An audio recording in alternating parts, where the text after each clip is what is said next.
So while the internet's been pretty helpful for most of this, there's definitely some things that I found that weren't quite right.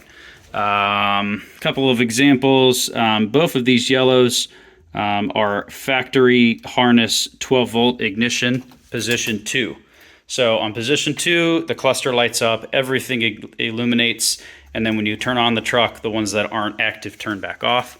On the internet guide, 12 volt was mentioned nowhere and how to wire it. I believe this one was supposed to go to high beam, and that's not correct because this one and this one are high beam. So I figured out that one of these yellows, you don't have to use both, they're both 12 volt. So you just pick one. That gives 12 volt to yellow, which does make sense because the colors mostly match on these. This one is coolant temp.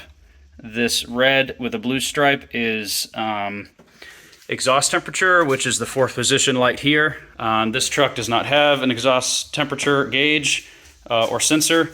So this cluster, basically, you have to ground it out. That took me a while to figure out why that light, no matter what I did, was always on. If I ground it out to the black wire, which is the ground, then that shuts off the light, and that basically is inactive. I believe that light is also used for coolant overheat, so that may still illuminate if it were to overheat, but definitely had to bypass the exhaust temperature one.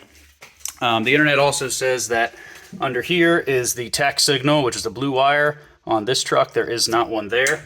Other places on the internet said it's right here, which I found to be true. It runs through here, back through here, and it stops. I guess it stops here because there's no wires that run this way. So anyway, I just did a jumper up to the blue tach wire, and that's what got the tach working correctly. So I do have to properly run a wire down here under the AC ducting and back into the cluster. So otherwise, everything else looks to be working pretty good.